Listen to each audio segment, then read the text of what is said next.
샬롬 샬롬. 네. 춘삼월 호시절이라고 그러죠. 우리가 2019년 말쯤부터 시작되었던 그 코로나가 전혀 끝나지 않을 것 같은 그런 기미가 있었는데 지금은 그 코로나도 거의 상관없이 이렇게 지낼 수 있는 그런 때가 되었습니다.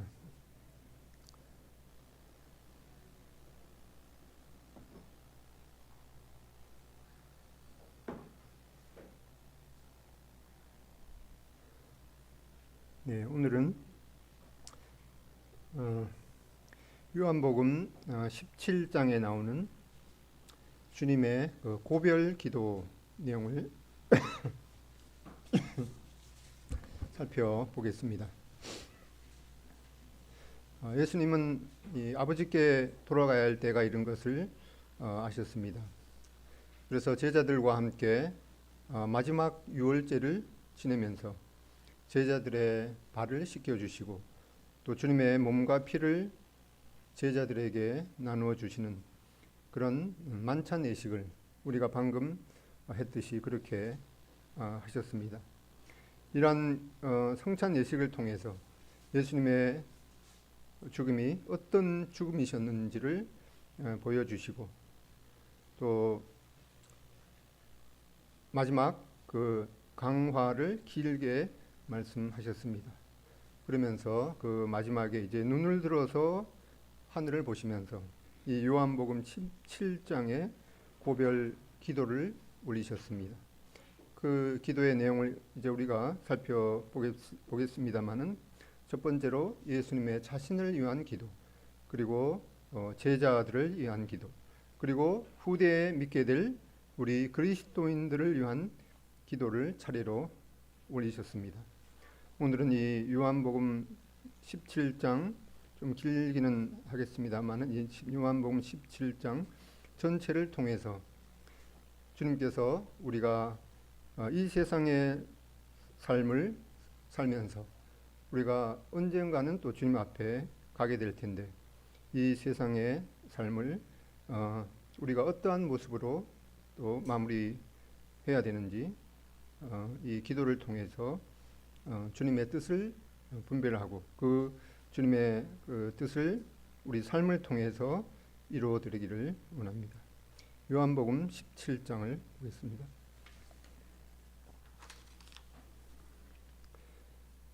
요한복음 17장 좀 긴 내용인데 다 읽기는 또 시간이 걸릴 것 같아서 요한복음 17장 1절로 5절까지 다 같은 목소리로 읽겠습니다.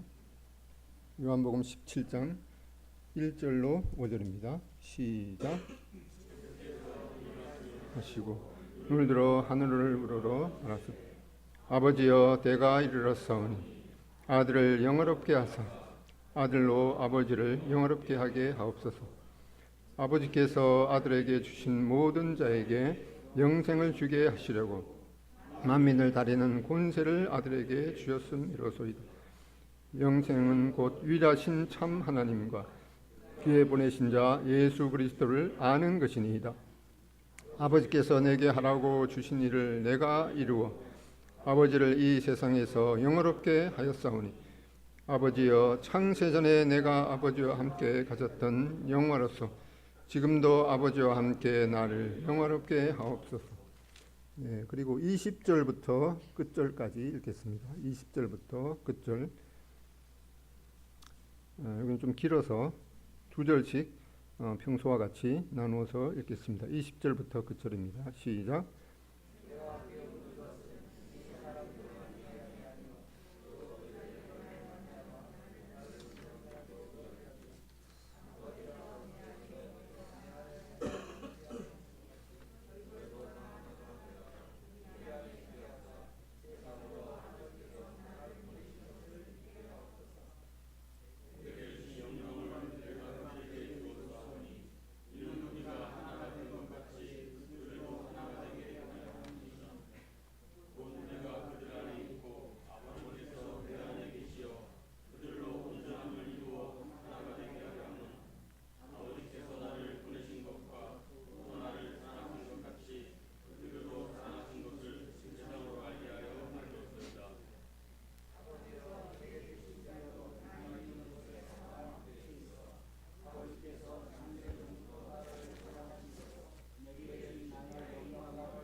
네. 특히 요한복음 13장부터 그 17장까지를 보통 이 다락방에서 주님께서 말씀하신 교훈이 있기 때문에 다락방 강화라고 불립니다. 이 다락방 강화를 통해서 주님께서는 이 세상을 이제 마무리하면서 마지막 그 유언과 이 교훈을 담았습니다. 특히 누가복음 22장에 보면은 이 자리를 베푼 큰 다락방이었다고 말씀하고 있습니다. 사도행전 1장에 보면은 주님께서 승천하신 이후에 또 제자들과 믿는 무리들이 이 다락방에 다시 모였다라고 말씀하고 있습니다. 여기 요한복음 13장부터 이제 주님께서는 이 최후의 유월절 만찬을 하면서 제자들의 발을 씻기시고 또 만찬 후에 많은 교훈을 한 내용이 요한복음 16장까지의 내용입니다. 그리고 이제 요한복음 17장이 바로 예수님의 고별 기도가 되겠습니다.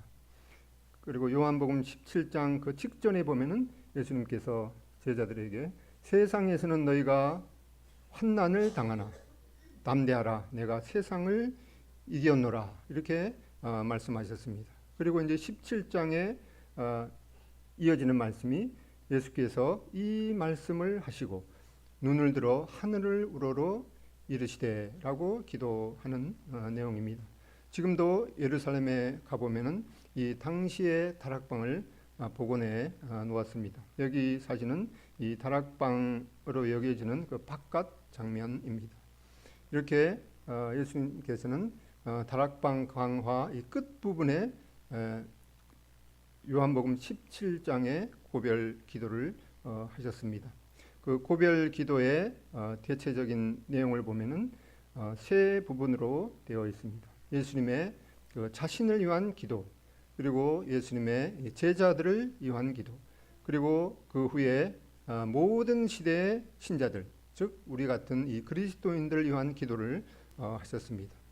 이제 첫 부분에 예수님의 자신을 위한 기도 1절로 5절 내용을 살펴보면은 1절에 아버지여 때가 이르렀사오니 아들을 영화롭게 하사 아들로 아버지를 영화롭게 하옵소서라고 시작되고 있습니다. 첫 부분은 이렇게 예수님께서 성부 하나님께 경배와 예배를 드리고 있습니다. 그 주된 내용은 성부 하나님이 영화롭게 되도록 기도하고 있습니다. 예수님의 인생의 목적도 바로 아버지 하나님께 이 영광을 드리는 아버지 하나님을 영화롭게 하는 그런 인생의 예수님의 이 세상의 삶의 그 목표가 있었습니다. 고린도전서 10장에도 보면은 우리 모든 그리스도인의 목적도 바로 하나님의 영광을 위해서 해야 된다고 말씀하고 있습니다. 너희가 먹든지 마시든지 무엇을 하든지 다 하나님의 영광을 위해서 하라라고 말씀하고 있습니다. 이제 2절에 보면은 아버지께서 아들에게 주신 모든 사람에게 영생을 주게 하시려고 만민을 다스리는 권세를 아들에게 주셨음이로소이다 라고 말씀하시면서 예수님께서는 예수님을 믿는 사람들에게 이 영생을 줄 수 있는 이 권세를 아버지 하나님께서 주신 것에 대해서 감사했습니다. 그리고 3절에 보면은 영생은 곧 유일하신 참 하나님과 그가 보내신 자 예수 그리스도를 아는 것이니이다. 이렇게 고백을 하면서 영생이 바로 성부 하나님과 성자 예수님께 속한 것임을 고백했습니다. 그리고 4절에 보면은 아버지께서 내게 하라고 주신 일을 내가 이루어 아버지를 이 세상에서 영화롭게 하였사오니 이렇게 말씀하시면서 이제 예수님께서는 이 땅에서의 그 하나님께서 주신 그 자신의 사명을 모두 완수하신 것에 대해서 하나님 앞에 이 승리를 아뢰습니다. 이런 주님의 고백처럼 우리 삶이 끝나는 날 하나님께서 내게 맡기신 일을 모두 마무리했습니다 라고 하는 고백을 드릴 수 있으면 참 얼마나 좋겠습니까? 그런 면에서 저는 하나님 앞에 많은 이 회환이 남고 있습니다. 5절에 보면은 아버지여 창세전에 내가 아버지와 함께 가졌던 영화로서 지금도 아버지와 함께 나를 영화롭게 하옵소서라고 예수님께서는 이 자신에 관한 기도를 이제 마무리하고 있습니다. 즉 창세전에 아버지와 가졌던 영광을 회복시켜 주시기를 기도하고 있습니다. 이제 요한복음 17장 1절에 보면은 아버지여 때가 이르러 싸우니, 이 때는 바로 요한복음 13장 1절에 보면 이 다락방 강화가 시작되는 그 시점이 바로 이제 유월절을 맞이해서 드리는 그런 내용입니다. 그래서 우리에게 이 유월절의 의미가 얼마나 중요한가를 마음에 새기는 것이 또한 중요하겠습니다. 예수님께서 이 마지막 유월절을 보내면서, 마지막 이 유월절은 그 음력으로 1월 14일이기 때문에 이제 1월 15일이면 이제 보름달이 되죠. 보름달 직전이기 때문에 이 사진에 있는 것처럼 예루살렘의 그 야경을 볼 수가 있는데, 이제 보름달이 하루 전이죠. 하루 전에 이렇게 그 어두운 밤을 밝혔던 그런 장면을 생각할 수가 있습니다. 유월절은 바로 구약에서 하나님의 심판을 피하기 위해서 양의 피를 문에, 자기 집의 문 좌우 설주와 윗 인방에 바르면 하나님의 심판이 넘어가게 되는 그런 사건을 기념하도록 했습니다. 이 유월절이라는 그 한자의 뜻을 보면은 너물유 너물월 이렇게 해서 유월절입니다. 그래서 하나님의 심판이 넘어간다라는 그런 뜻입니다. 우리가 이 그리스도의 피를 의지하지 않고 우리가 하나님의 심판을 결코 피할 수가 없을 것입니다.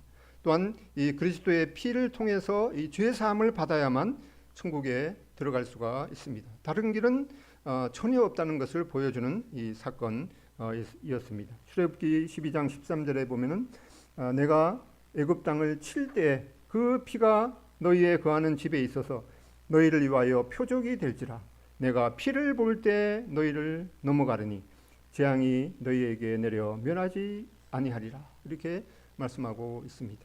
이 모든 사람이 하나님의 심판대 앞에 서야 되는데, 하나님께서 우리를 보실 때 바로 우리가 이 어린 양의, 예수 그리스도의 어린 양의 피를 의지하는가 아니하는가, 그 믿음에 따라서 우리 각자를 심판하실 것입니다. 바로 우리는 제삼 강조하지만은 이 예수 그리스도의 이 피음을 통해서 이 죄사함을 받아야만 이 천국에 들어갈 수가 있을 것입니다.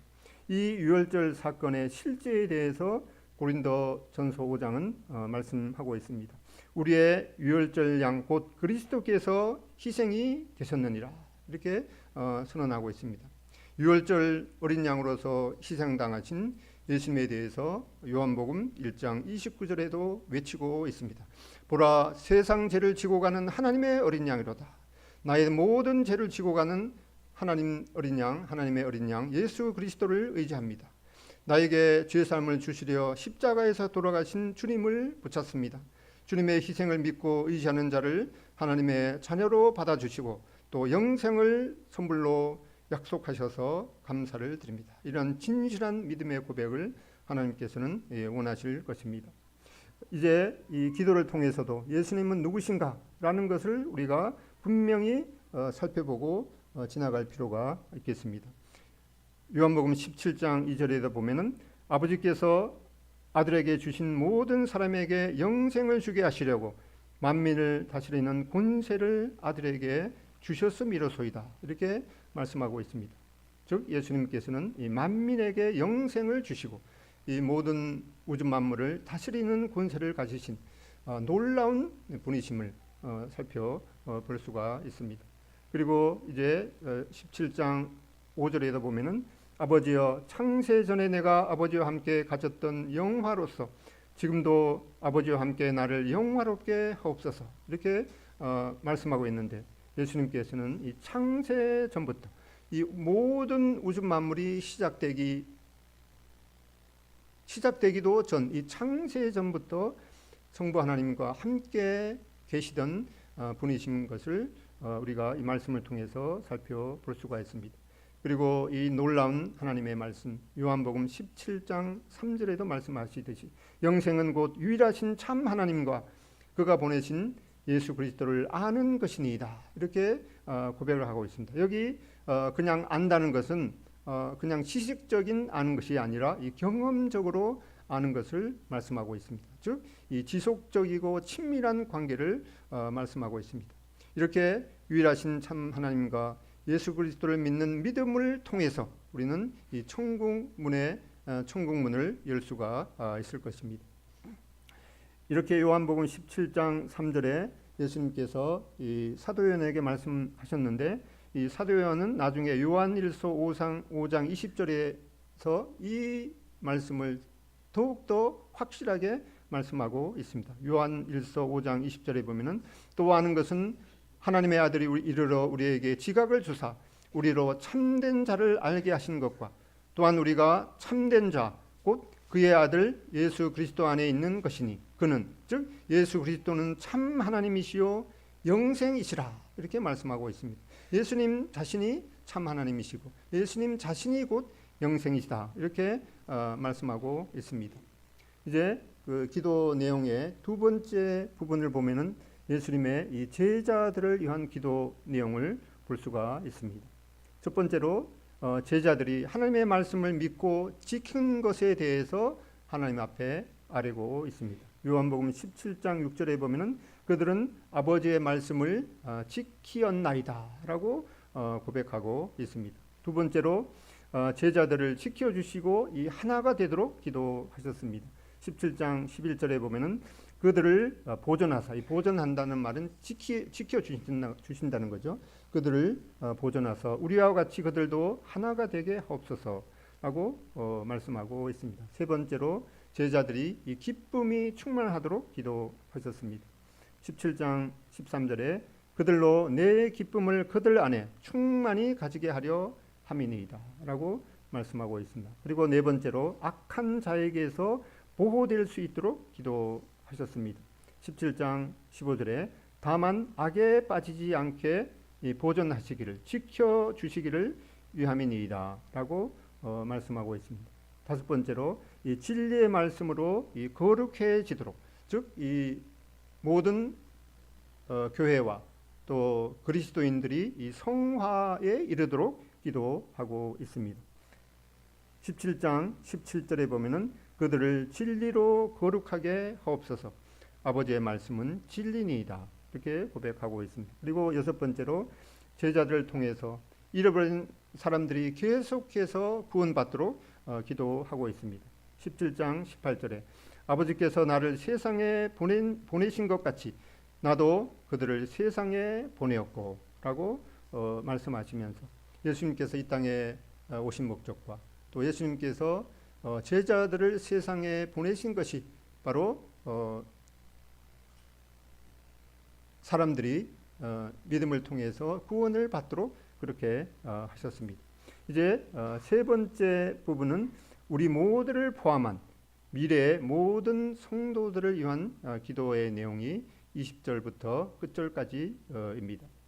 17장 20절에 보면은 내가 비옵는 것은 이 사람들만 위함이 아니요 즉 예수님의 제자들을 위한 것뿐만 아니요 또 그들의 말로 말미암아 즉 제자들의 말로 말미암아 나를 믿는 사람들도 위함이니 예수님께서 이 기도를 하실 때 여기 가로 안에 있는 그들의 말로 예수님의 이 제자들과 그 후에 또 다른 믿음의 사람들로 말미암아 나를 예수님을 믿게 되는 사람들도 위함이니 이 예수님의 기도 가운데 우리 각자의 이름이 스쳐 지나갔을 것입니다. 이제 우리를 포함한 미래의 모든 성도들 즉 이 교회를 위한 그 기도의 내용이 20절부터 26절까지입니다.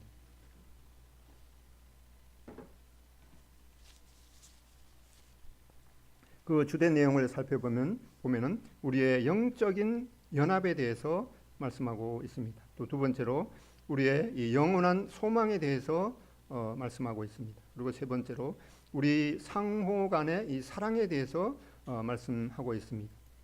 첫 번째로 우리의 영적인 연합입니다. 그리스도 안에서 이 하나가 되도록 기도하셨습니다.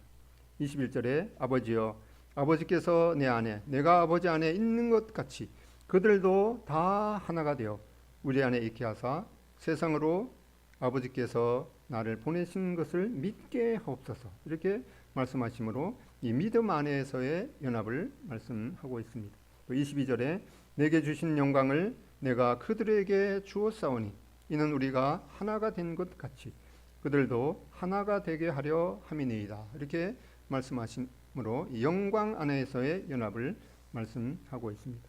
그리고 23절에 곧 내가 그들 안에 있고 아버지께서 내 안에 계시오 그들로 온전함을 이루어 하나가 되게 하려 함은 아버지께서 나를 보내신 것과 또 나를 사랑하심 같이 그들도 사랑하신 것을 세상으로 알게 하려 함이로소이다. 이렇게 말씀하시므로 예수님께서 말씀하신 이 사랑의 명령에 대해서 이 순종 안에서의 연합을 말씀하고 있습니다. 그리고 두 번째로는 우리의 영원한 이 소망에 대해서 말씀하고 있습니다. 요한복음 17장 24절에 보면은 아버지여 내게 주신 자도 나 있는 곳에 나와 함께 있어 아버지께서 창세 전부터 나를 사랑하심으로 내게 주신 나의 영광을 그들로 보게 하시기를 원하옵나이다. 이렇게 말씀하시므로 모든 그리스도인들이 그 믿음을 통해서 하나님의 나라에 들어가서 그 하나님의 영광을 보게 되도록 기도하고 있습니다. 세상은 참 특히 우리나라는 어지럽습니다. 어지러운데 어지러운 줄도 모르고 살아가고 있습니다. 핵을 머리에 이고 살아가야 되는 우리의 국내 상황이 얼마나 위험한 그런 순간입니까? 이렇게 어지러운 세상이지만은 우리의 영원한 소망은 그 어떤 것으로도 흔들림 없이 확실히 보장되어 있을 것입니다. 그리고 세 번째로 우리의 상호 간의 이 사랑에 대해서 말씀하고 있습니다. 요한복음 17장 23절에 있는 것 같이 곧 내가 그들 안에 있고 아버지께서 내 안에 계시어 그들로 온전함을 이루어 하나가 되게 하려 함은 아버지께서 나를 보내신 것과 또 나를 사랑하심 같이 그들도 사랑하신 것을 세상으로 알게 하려 함이로소이다. 이렇게 그리스도 안에서의 이 연합과 이 사랑을 위해서 주님께서 기도하고 있습니다. 17장 26절에도 나를 사랑하신 사랑이 그들 안에 있고 나도 그들 안에 있게 하려 함이니이다. 이렇게 이 삼위일체 하나님의 모습에서 나타나는 그런 사랑으로 우리도 연합하고 사랑할 수 있도록 기도하셨습니다. 지금도 예수님께서는 하나님의 보좌 우편에 승천하셔서 우리를 위해서 기도하고 계신다고 히브리서 7장 25절에 보면은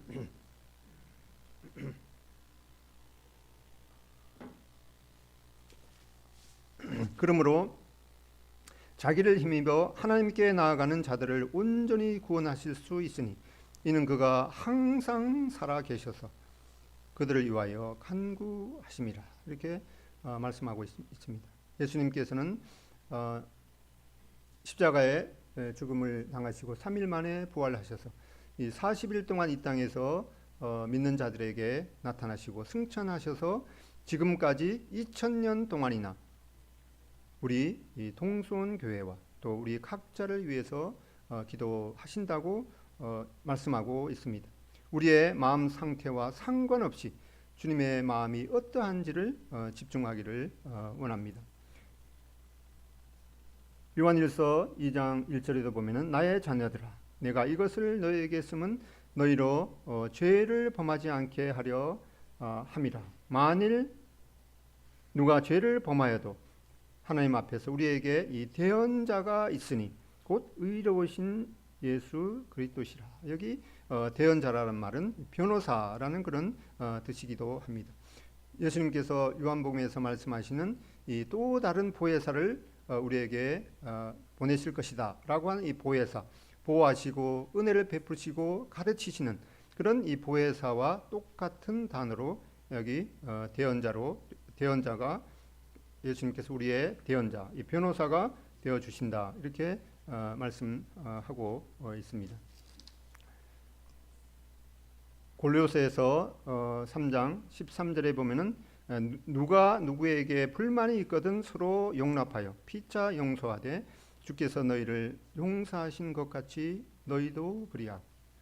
골로새서 3장 14절에 이 모든 것 위에 사랑을 더하라. 이는 온전하게 매는 띠니라. 이렇게 말씀하고 있습니다. 우리가 살펴본 예수님의 고별 기도에도 이 서로 사랑할 것을 말씀하셨듯이 그리스도인들은 여러 차이점이 있을지라도 서로를 이 두꺼운 냄비처럼 사랑 가운데서 오래 참아야 하는데 저부터 그렇게 하지 못했습니다. 자기 아들을 살해한 사람이 있다면 어떻게 하시겠습니까? 우리가 다른 분의 아들을 죽였다면 그분의 아버지가 우리를 어떻게 할까요? 이게 남의 이야기가 아닐 것입니다. 우리 모두는 죄를 알지도 못하는 예수님을 십자가에 못 박은 장본인입니다. 예수님은 우리 각자의 죄 때문에 십자가의 죽음을 당하셨습니다. 그런데 하나님은 그분의 외아들 예수님을 죽게 한 장본인은 우리를 용서하셨을 뿐만 아니라 오히려 그분의 사랑받는 이 양 자녀로 삼으셨습니다. 손양은 목사님은 두 아들이 있었는데 그 두 아들이 신앙을 지키려다가 모두 순교를 당했습니다. 그런데 이 하나님의 놀라운 사랑을 깨달은 손양은 목사님은 나중에 자신의 두 아들을 죽인 이 살인자인 이 안재선이라는 사람이 그 죄를 자백하고 회개하자 오히려 그를 양자녀로 삼았습니다. 그래서 이 손양원 목사님을 사랑의 원자탄이라고 부릅니다. 저도 이러한 사랑을 당장 실천은 할 마음은 못 되겠지만 그렇게 하는 것이 주님의 뜻이라는 것을 마음에 새기고 그렇게 실천해 보도록 하려고 합니다. 하나님이 친히 그렇게 하셨고 또 이같이 하나님의 모본을 따르는 자들을 하나님께서 기뻐하시기 때문입니다. 참새 한 마리가 땅에 떨어지는 것도 하나님의 허락이 없이는 결코 안 된다고 말씀하셨듯이 모든 것이 지금 허락되도록 하신 분도 하나님이십니다. 사람 앞에서 이런저런 변명을 할 수도 있겠지만 모든 것을 허락하신 하나님 앞에는 어떠한 변명의 여지도 없습니다. 그동안 저로 인해서 마음의 상처나 어려움이 계셨던 분께 용서를 구합니다. 그리고 크고 작은 어려움을 겪으시는 그런 분들이 많으실 텐데 살피고 기도해드리고 위로가 되어드리지 못한 분들께도 순간 말씀을 드립니다. 이제 주님께서는 이렇게 마지막 고별 기도를 들으시고 마태복음 26장 30절에 보면 이에 그들이 찬미하고 감람산으로 나아가니라 이렇게 말씀하고 있습니다. 이렇게 예수님의 마지막 고별 기도를 들으시고 이 기도론 시냇가를 거쳐서 그 겟세마네 동산으로 가셨습니다. 이제 우리를 포함한 미래의 이 성도들을 위한 기도를 특히 살펴보면은 우리의 영적인 연합, 또 우리의 영원한 소망, 우리의 상호 간의 사랑에 대해서 특히 강조하셨습니다. 우리가 살펴본 이 요한복음 17장은 주님께서 세상에 계실 때 마지막 유언과 교훈에 이어서 드린 고별 기도입니다. 그리고 특히 20절부터는 특히 교회 성도들을 위한 기도 내용입니다.